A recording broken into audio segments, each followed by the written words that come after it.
À partir du moment où j'étais dans les obligations militaires, si vous voulez, moi j'avais pris une position d'objecteur de conscience. Bon, alors automatiquement, je tombais sous la loi. Surtout qu'à l'époque, il n'y avait pas de statut pour les objecteurs de conscience en France. Tant qu'on n'était pas dégagé des obligations militaires, alors ça pouvait durer jusqu'à 49 ans, je crois. Voyez. D'ailleurs, même certains fois, on me disait, mais vous n'êtes pas sorti de l'auberge. J'ai dit, mais je sais très bien à quoi je m'engage.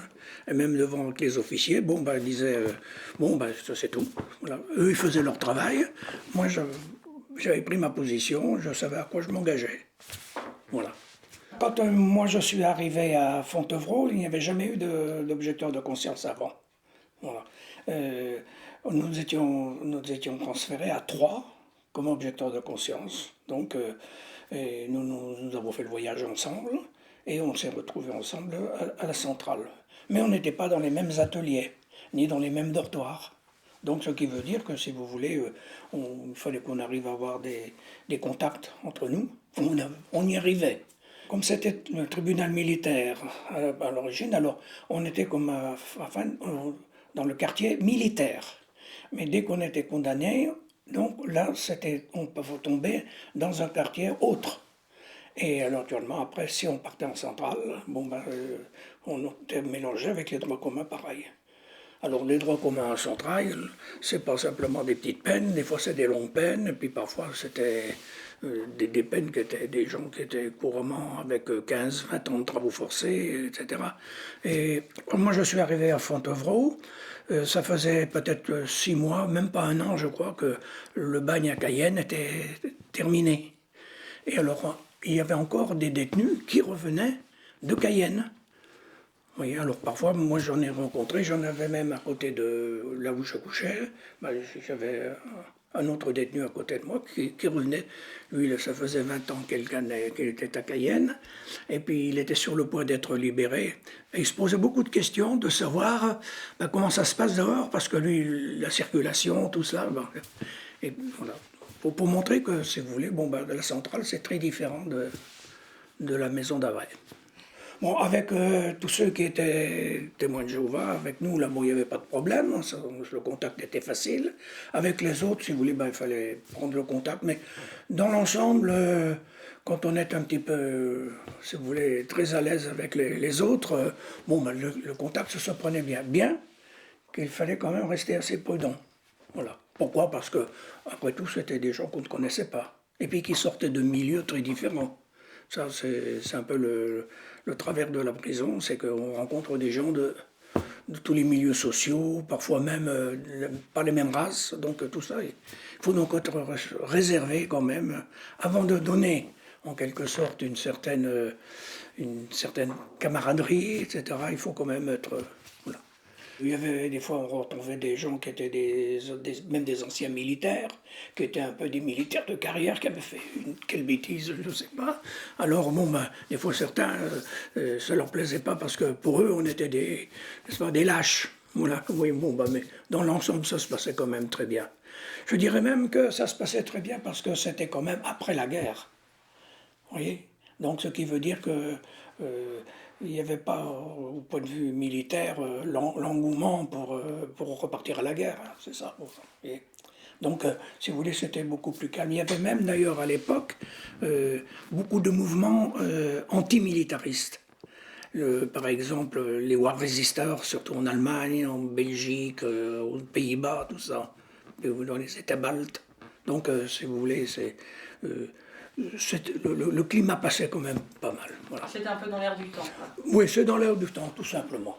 Vous savez, moi, quand je suis rentré en prison, je savais pourquoi je m'engageais, et je savais que ça durerait.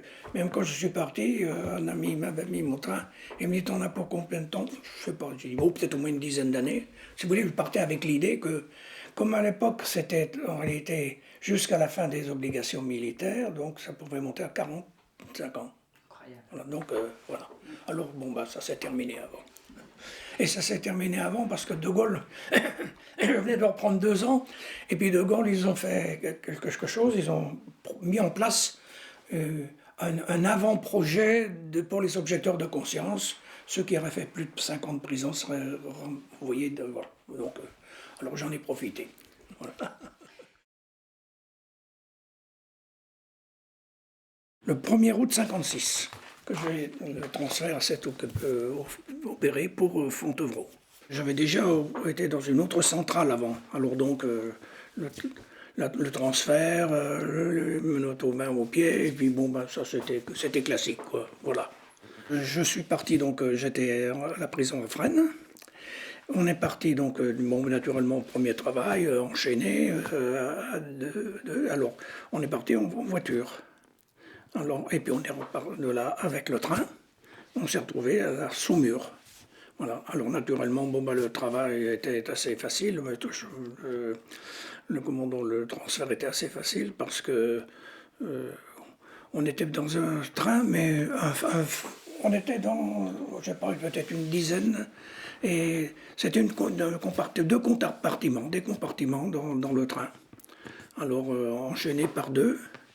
Et puis dans le train, alors attaché non seulement pour les mains, menottés, mais également les pieds fixés au banc du wagon. Alors on arrive par wagon, on arrive à la gare de Saumur. Alors là, naturellement, bah, toujours on descend, toujours enchaîné deux par deux. Voilà, et puis naturellement habillé avec le drogué, quoi. Et avec bien sûr les gendarmes sur la gare, comme tout le temps. Et puis alors, de nouveau transfert à la centrale de Fontevraud. Ça avait 20 km à peu près, depuis Saumur. Et puis bon, bah, arrivé à la centrale, bon, bah, premier travail, on arrive à la fouille. Alors, déshabillé entièrement, tout ça. Et puis, bon, bah, voilà. Et le drogué, voilà, c'est-à-dire l'habit pénal. Voilà. Alors ça, c'est l'arrivée. Voilà. Moi, je me suis retrouvé à la centrale à Poissy, à l'époque, à l'avant. Bon, bah, c'est un peu le même contexte. Voilà.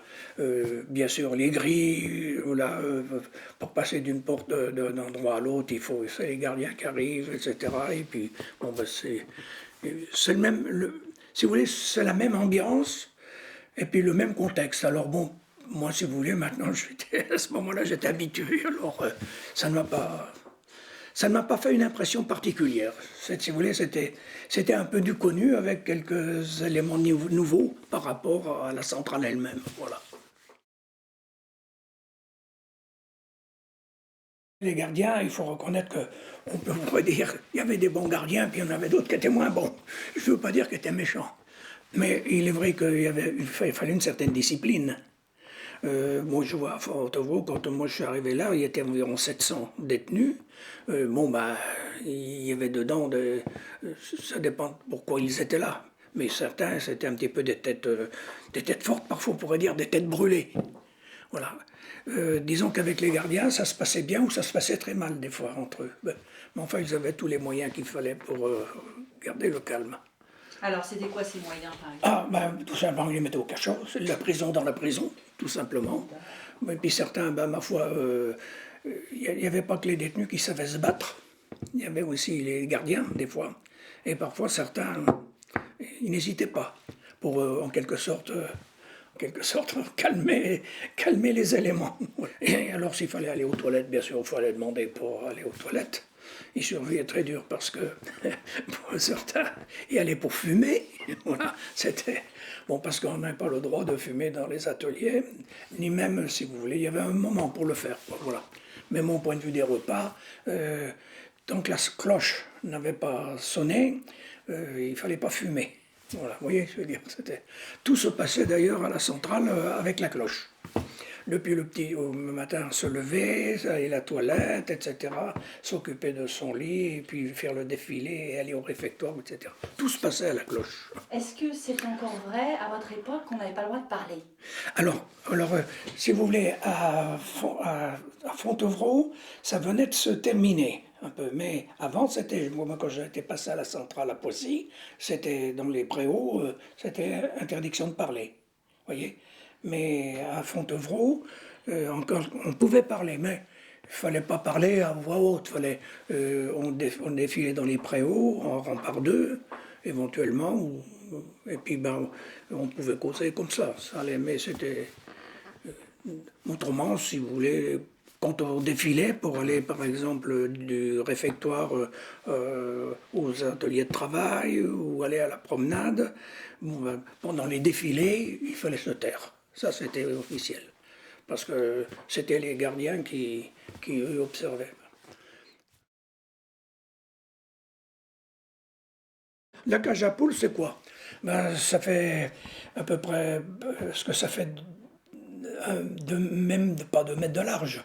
Il y a le lit, alors lit 70-80 cm, et puis ça fait la longueur du lit, un peu, c'est tout. Alors il y a dedans, qu'est-ce qu'il y a?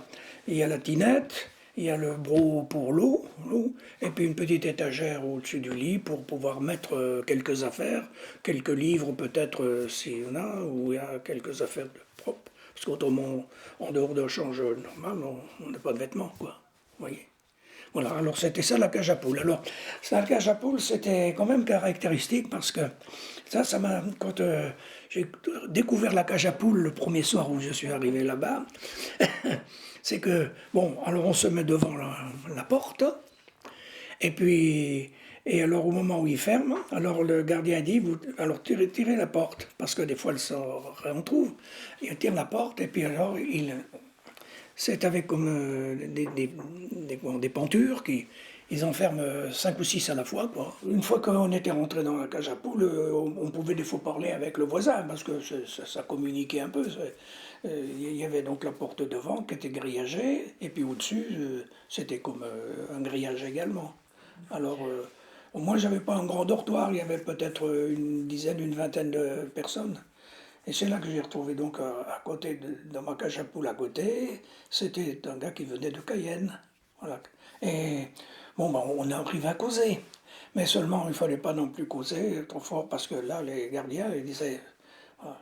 Puis de toute façon, la lumière, il y avait de toute façon la lumière. Mais pas une lumière forte, mais pour la nuit, il y avait toujours une lumière tamisée. Il n'y avait pas la nuit en quelque sorte dedans. Voilà.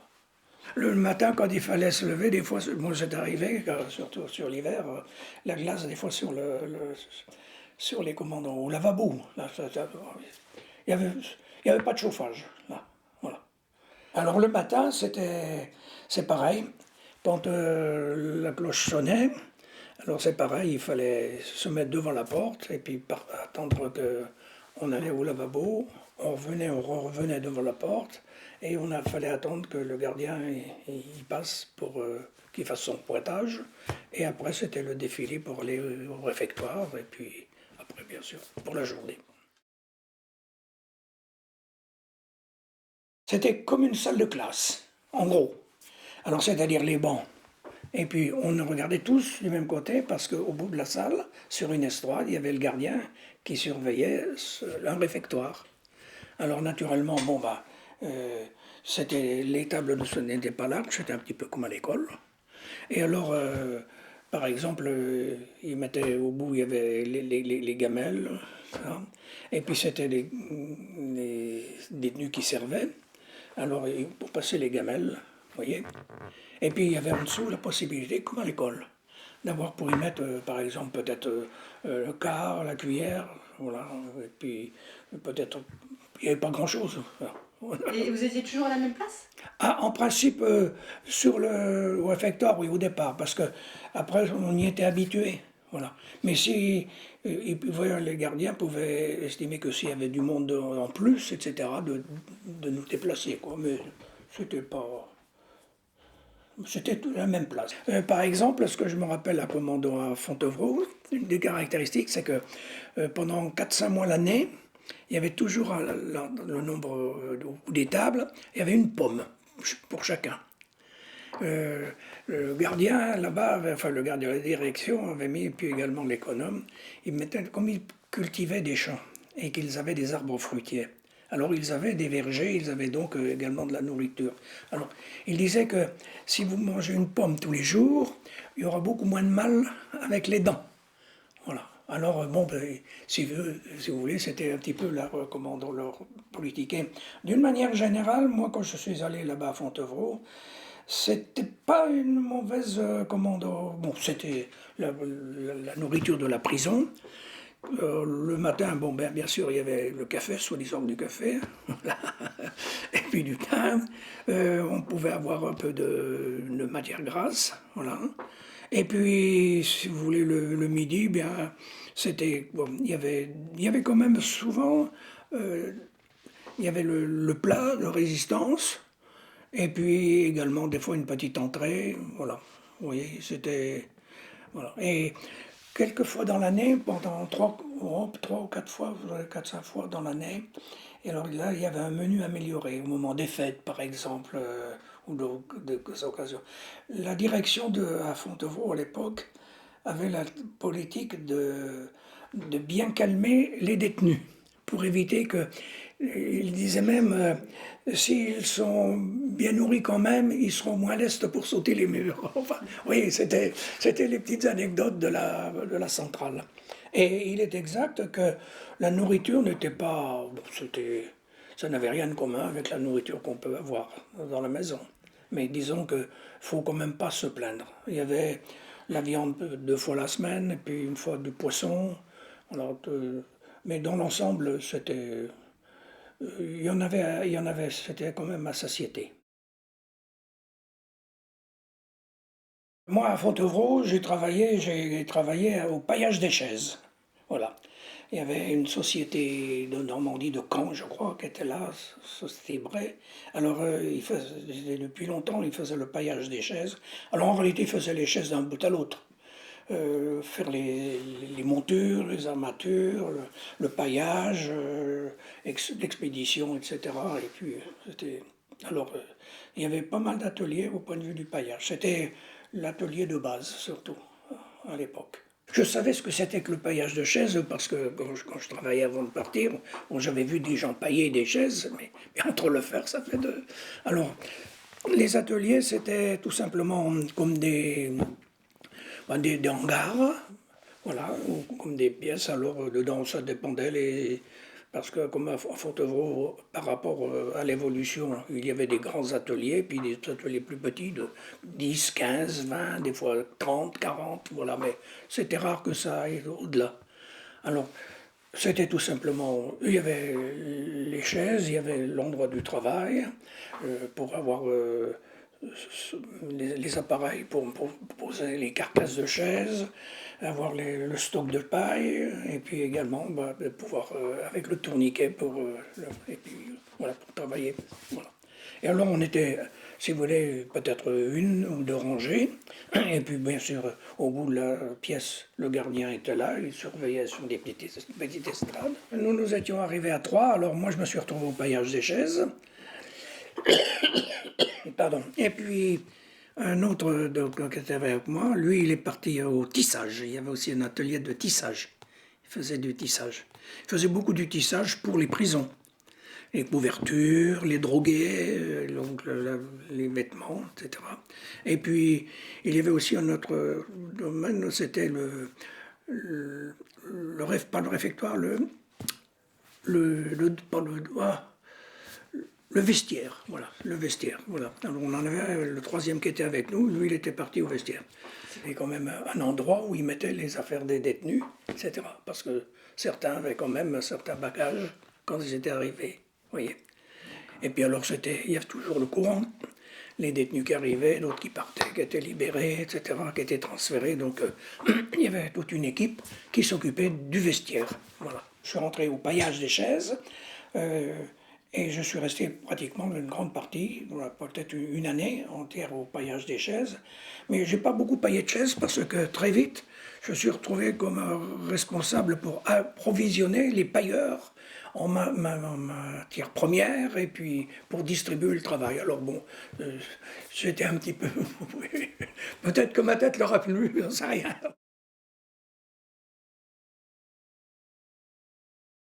Alors je me suis retrouvé également dans un des commandos à Turcan, là où il y avait eu les commandants, les Algériens avec Ben Bella, Nessa, ça, voilà. Alors si j'avais un commando qui était là à quoi, 4-5 km de la prison, ma femme le connaissait très bien parce qu'elle y travaillait dans le cadre de son service, de son travail. Et il s'est produit que je me suis retrouvé là-bas, donc en ce commando. Alors là, bon, ben, je n'étais plus empailler les chaises. C'était l'un ou l'autre, on appelait ça être en commando mobile. Donc, il partait de la centrale le matin et rentrait le soir à la centrale, ou en fixe.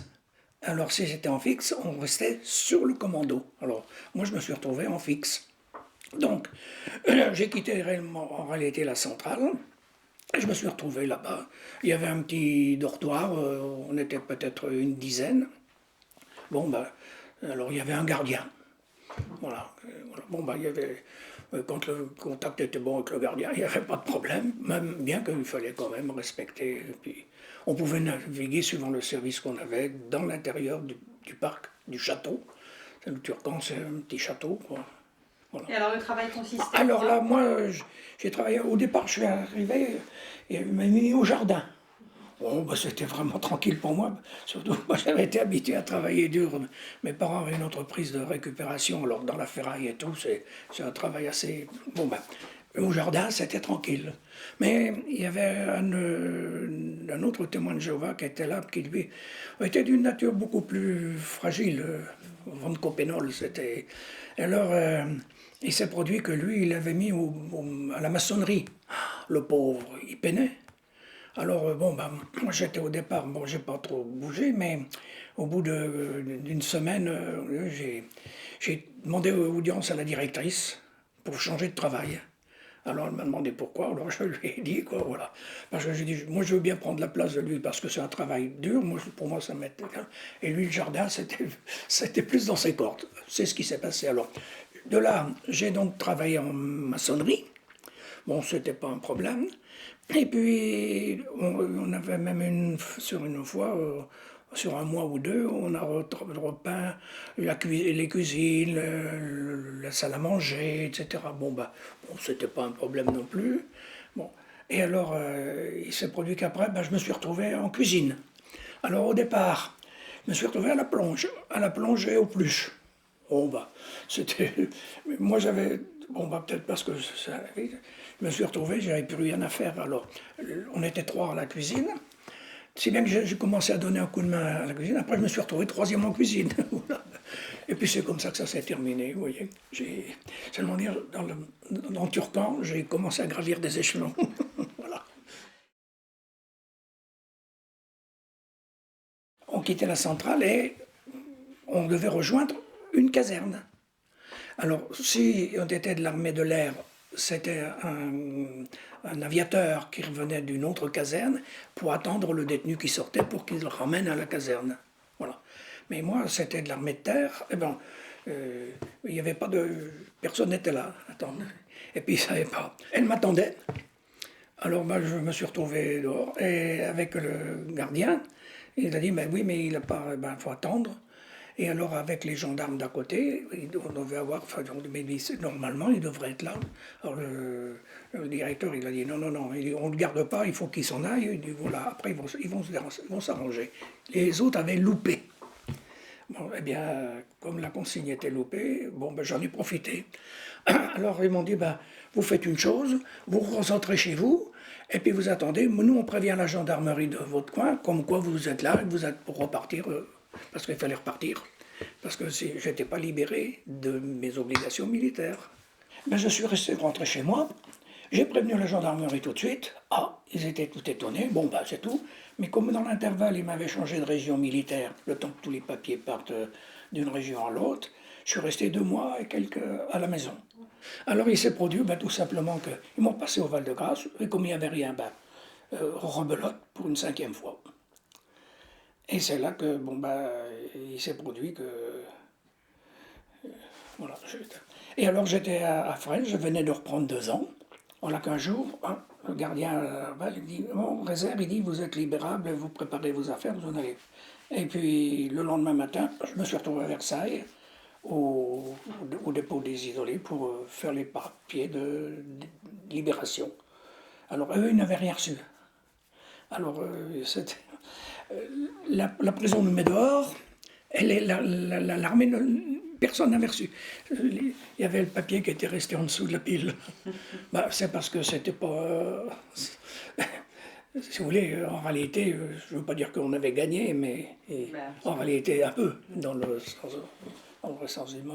Alors voilà, et puis bon, bah, ça s'est terminé comme ça.